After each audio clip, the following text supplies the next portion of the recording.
So I don't think all these defensemen are still going to be around here. Maybe not even in a week or two. But as long as they are, let's have some fun. Good morning to you. Good Tuesday morning. I'm Dejan Kovacevic of DK Pittsburgh Sports. This is Daily Shot of Penguins. Comes your way bright and early every weekday if you're into football and or baseball. I also offer daily shots of Steelers and Pirates where you found this. The Penguins currently have 9, count them all, 9 defensemen signed to NHL contracts. And that's definitely one more than they need, maybe 2 more, depending on how or if they can move people. But looking aside from the possibility of the trade that I think we all can agree is going to be coming, I'd like to try to stack these defensemen to see if they might make some sense, or what would make the most sense entering the 2022-23 season. Now, it would help, and it would help a lot if we knew just one player and what his role might be with this team, and that would be Jeff Petrie. And the reason I say that is, although Petrie's right-handed, and although Petrie's at least probably a little bit better on the right side than he is on the left, he's still really good on the left. This is a good hockey player, as I keep telling everyone, and he's good on both sides. But I'm not thinking that he'd have been acquired to be the partner to Chris Letang for a whole bunch of reasons.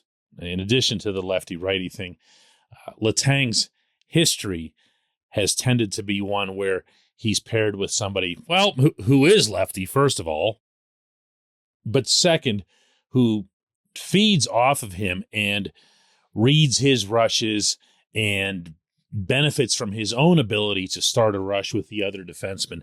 It doesn't feel right. It doesn't feel right. So I'm going to start with the first pairing and make it Letang and P.O. Joseph, and stick with me, because I am not saying that P.O. is going to instantly be a top pairing defenseman in the NHL. But I do believe that for this team to start making some headway when it comes to instilling more youth, this is a prime opportunity to do it. But more important than that, there was a period a couple of years ago where Letang and P.O. were paired together for a preseason, and it actually looked pretty good. They talked about it. Both of them did. Now, P.O. what was he going to say? Boy, I really hate playing with that Letang guy. He said all the right things, but Letang didn't have to say anything of the kind, and Letang was effusive in his praise of P.O. Now, Letang also is the harshest critic within the locker room of other defensemen, not in a lousy kind of way, but in a leader kind of way.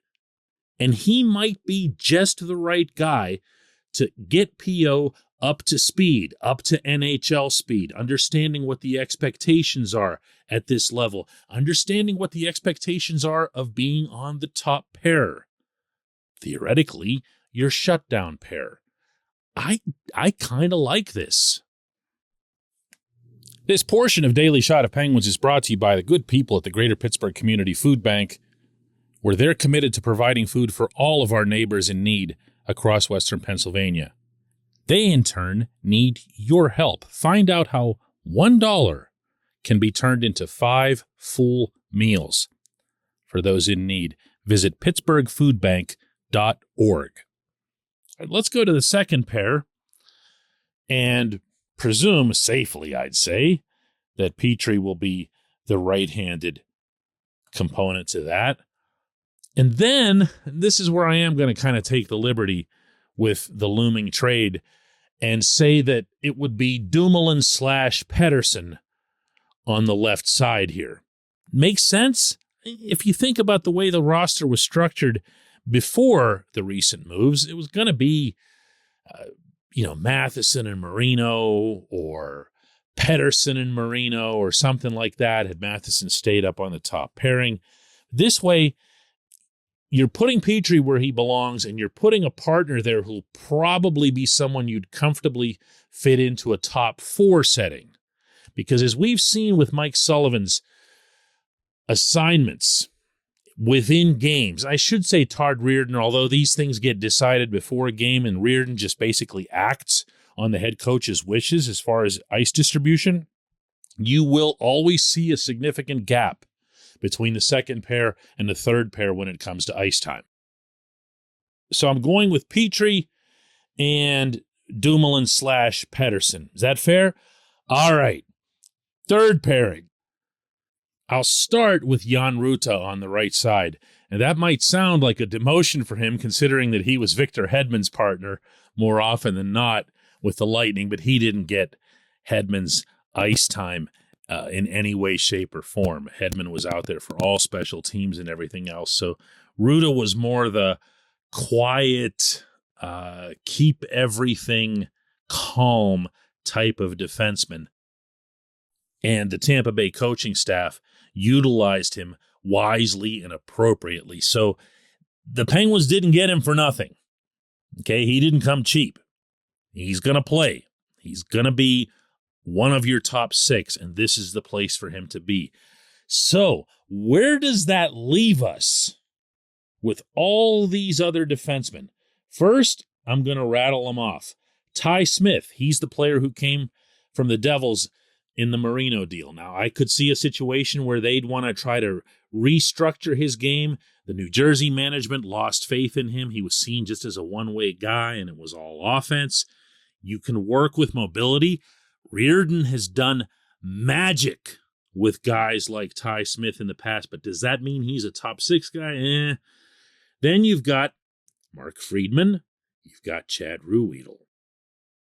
Now, Friedman can play his offside. We've seen that. There are some games he plays where he actually appears to be more effective and more comfortable. He claims he sees no difference between the sides, and it sounds plausible. And Ruhwedel, I mean, he's almost been exclusively a right side defenseman when he's played. He broke through into being an NHL everyday top 6 defenseman last season. But yeah, I mean, he's always kind of felt like he's on that periphery between a 6 and a 7, kind of your 6.5 guy that moved into the 6 category last year. I don't mean to knock him at all. I thought he was really reliable, would probably be the best word for him last season. But let's say Rutta's your third guy, which he will be, and that you go with Ty Smith on the left side, a lefty who's mobile, who adds more of that youth infusion that I've been referring to.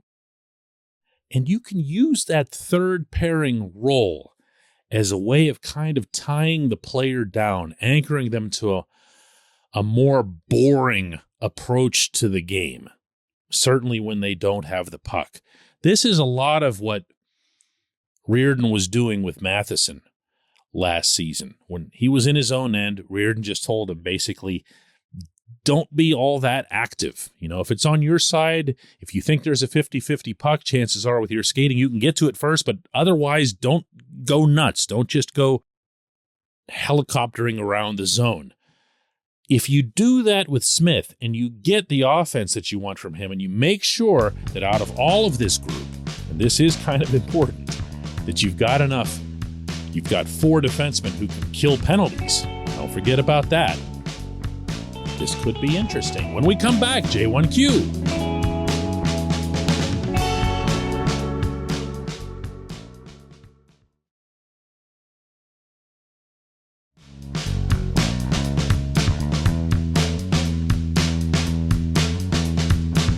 And today's J1Q comes from John Smith, who asks, so, are they going to roll with a 22-man roster, or are they going to trade someone since they're currently $2 million over the cap?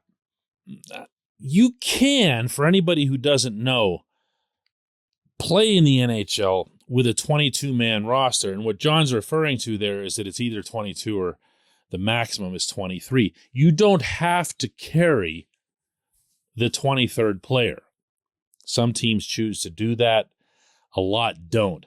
The cap can determine that, as it did for the Penguins down the stretch of this past regular season, and it's done in previous seasons as well, sometimes significantly below that.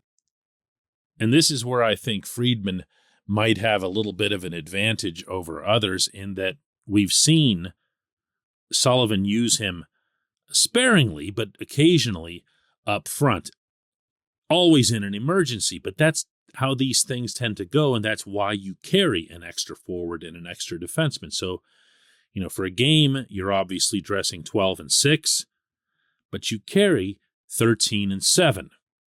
I'm referring, of course, to forwards and defensemen. Add the 2 goalies on there, and you're at 22. Do you really need to lug the extra forward around? I say no. I don't see the purpose to it. Wilkes-Barre it's a 5-hour drive away, so it's not like it's around the bend, but it's also not on the other side of the planet. You can get somebody on a plane up there, and you can get them here in fairly short order.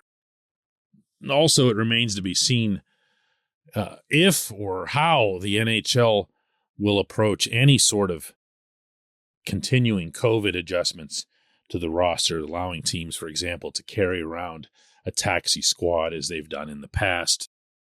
But yeah, I could see 22. You know what else I can see? I'll say it again. A trade. You try this exercise that I did in the opening segment yourself. See what you end up with.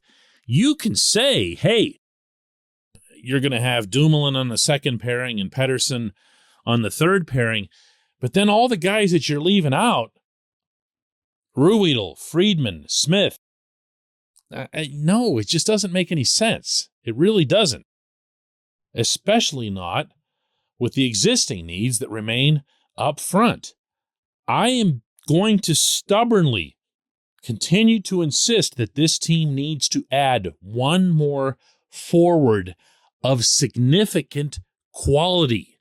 Someone who could either challenge Jason Zucker at second line left wing or meaningfully add to your bottom 6, meaning someone who's just a literal, probably, impact player on your bottom 6 that would give some life to that group. This player, regardless of how they're acquired, won't come cheap. You're going to need to move Pettersson or Dumoulin or both in order to make it happen. I appreciate the question. I appreciate everyone listening to Daily Shot of Penguins. We'll do another one of these tomorrow.